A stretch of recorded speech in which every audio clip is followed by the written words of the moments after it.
Doutora, em casos assim, onde a esposa ela depende financeiramente do marido, às vezes existem muitos casos onde a mulher mora numa residência que é do marido, e aí existe essa coisa de, acontece aquilo dali, ela fica com medo, porque ela não tem para onde ir, né? Quais seriam os passos? Ela vai à delegacia, presta uma queixa, e o que acontece depois? Quando a vítima vai à delegacia, né, quando a mulher vai à delegacia relatar qualquer situação de violência, é oferecida para ela a medida protetiva, né? Medida protetiva a gente requer, a DEAN requer a medida protetiva ao Poder Judiciário. Não sou eu que decido, não é a delegacia que decide. Então, a gente informa a mulher que aquela medida protetiva vai ser encaminhada. Existe um prazo definido por lei de 48 horas para eu encaminhar a medida protetiva e mais de 48 horas para o juiz decidir essa medida protetiva. Estou falando de mim, tá? Aqui na DEAN, as medidas protetivas são encaminhadas de imediato. Eu não espero 48 horas, porque eu acho que 48 horas muita Muito coisa tempo pode acontecer. Né? Logicamente, a gente não tem nenhuma garantia, porque ele precisa ser cientificado daquela medida protetiva. Em regra, quando existe coabitação do casal, a gente sempre pede o afastamento do agressor, ainda que a casa seja dele, da família dele, não importa. A gente sempre pede isso. Mas, às vezes, a vítima não tem coragem de voltar para lá e ficar aguardando aquela medida protetiva. Às vezes, não tem um lugar para aguardar até definir a medida protetiva. É oferecido abrigo para ela também. Nessas situações que ela não tem para onde ir, né? Que ela não tem... Que ela tem medo, Né? realmente, assim, que ela tem medo de voltar, ou até de ficar na casa de algum parente, que ela está numa situação de efetivo risco, é oferecido abrigo para ela. Ela não precisa ficar no abrigo por mais tempo do que o necessário. Ela fica até definir a medida protetiva ou o tempo que ela achar que ela está sofrendo risco. É um critério da vítima. Só que é muito difícil as vítimas aceitarem ir para o abrigo. É muito difícil.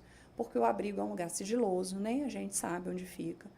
E ela fica sem contato com ninguém, assim, da família. As únicas pessoas que são autorizadas aí com a vítima são filhos menores. Então, assim, toda a outra referência que ela poderia ter, ela acaba deixando para trás, ainda que temporariamente. Então, a gente entende é uma medida drástica que você toma para preservar a sua vida, realmente, né? Mas que é uma decisão muito difícil, né? E só ela pode tomar essa decisão. Não tem como obrigar. Ainda que eu veja o perigo ali na minha frente, eu não tenho como obrigar aquela vítima a ir para o abrigo. Né? A gente tenta convencer, tem situações que a gente tenta fazer esse trabalho de convencimento, porque às vezes, né, é um agressor que, né, é envolvido com tráfico, que tem uma série de questões, tem vários outros crimes que responde, a gente fica com receio. Né? Tem situações assim que até pra gente vem o alarme, né? A gente fica com medo de acontecer algo mais grave. E tem pessoas mais próximas até que não acreditam, né? Sim. Quem ameaça não faz, quem fala não Acontece, faz, né? Mas faz, né? Acontece. É por isso que eu tô falando, como ela falou assim, não tem um perfil. Às vezes aquela pessoa que você acha que não vai fazer nada é justamente aquele que vai progredir na violência. Que vai chegar a um feminicídio, por exemplo. Exatamente, a gente não tem como prever. Tem situações que, né, que geram uma tentativa de feminicídio que nunca teve agressão antes, que o que existia antes era violência psicológica, o que existia antes era uma perseguição, uma ameaça, às vezes até uma injúria, sabe, um xingamento. E por alguma razão que nós não temos como conhecer, porque a gente não tem como conhecer as peculiaridades de cada pessoa, né, a particularidade daquela pessoa, acaba acontecendo algo grave. Então, a gente busca... o objetivo principal é a gente preservar a vida, né? E a medida protetiva, ainda que a gente veja muitos casos, né, de descumprimento, é sempre bom a gente falar isso. A medida protetiva, ela preserva muitas vidas. Se a gente olhar em termos percentuais, assim, a quantidade de descumprimento de medida protetiva é muito baixo. É lógico, sempre vão existir aqueles agressores que são contumazes, que eles vão voltar, que eles não aceitam. Então, para essas pessoas existe o mandado de prisão. Só que a primeira medida cautelar que a gente tenta é o afastamento justamente desse agressor da vítima. E como que funciona, doutora, para explicar melhor até para quem está assistindo, como que funciona a medida protetiva? O que é essa medida protetiva? Porque muito se fala, a gente vê na televisão, você não pode chegar até 300 metros de distância da pessoa. Como que é isso? Cada caso é analisado de forma particular, assim, não existe uma receita para todo mundo. Existem as medidas protetivas que estão previstas lá na 11.340, são várias, né, não é uma só. Existe o afastamento, né, no caso de coabitação, existe muitas vezes o afastamento também dos familiares, a pessoa não pode ter contato com familiares, às vezes existe a suspensão até dos filhos, né, em comum do casal. Suspensão de porte de arma, quando se trata de policial, bombeiro, qualquer pessoa, né, que tenha porte de arma. Existem várias medidas protetivas ali, né? Acompanhamento psicológico, psiquiátrico para aquele autor.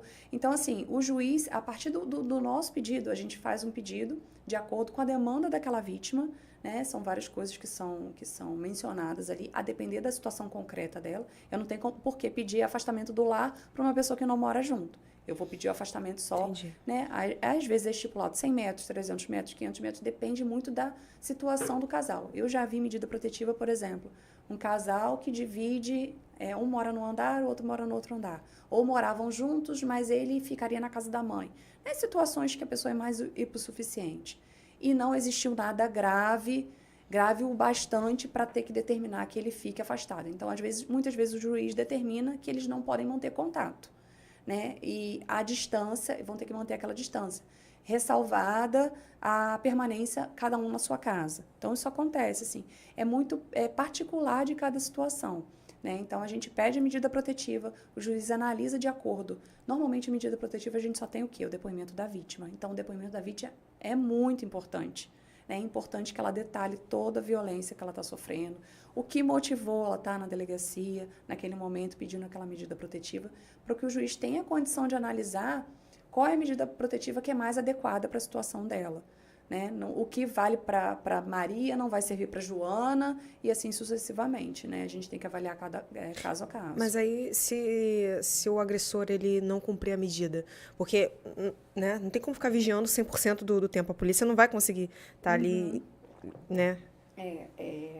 Existe um crime, né, que entrou em vigor depois na lei Maria da Penha, que é o crime de descumprimento de medida protetiva. Porque, como eu disse, a medida protetiva é uma medida cautelar. Uma medida cautelar que visa, principalmente, preservar a integridade física e psíquica daquela vítima.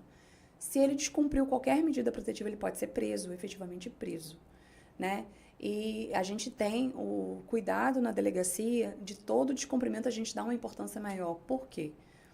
Porque, teoricamente, se a pessoa descumprir uma ordem judicial, ela não tem nada a perder, né? Ela já mostrou que ela não está nem aí para a justiça. Não tem medo, né? Então, assim, se a gente não conseguir... os policiais são orientados a tentar prender, né? A vítima chegou lá noticiando que existiu um descumprimento de medida protetiva. Lógico que tem que estar em flagrante, né? Flagrante tem que ter sido... A pessoa, né, aconteceu e ela tem que ir direto para a delegacia, né? Ou se, vamos supor que no meio ela precisou de atendimento médico. Mas, assim, imediatamente, assim que ela pode, ela tem que procurar a delegacia. Se a gente não conseguir, eu sempre represento pela prisão. Porque eu entendo que se ele violou aquela decisão judicial, ele vai violar outras. Ele não está preocupado com aquela vítima, ele não está preocupado com absolutamente nada. Então, assim, para evitar que aconteça um mal maior, a gente tenta sempre prender aquele autor. O flagrante, ele é caracterizado até quantas horas após o acontecimento? Não existe limite de horas, mas tem que existir uma perseguição imediata após a prática do crime. Então, assim, vamos supor, existiu um crime, né, seja ele qual for. Aí ela foi para casa da mãe, aí ela foi fazer outra coisa, foi dormir, não sei o quê. Depois foi à delegacia. Não existe flagrante, ainda que isso tenha transcorrido 3 horas. Mas pode ser, ela saiu de lá, foi para a delegacia, a gente começou diligência imediata, na busca daquele autor. Passou 24 horas, a gente continuou procurando, sem parar. Aí caracteriza o flagrante.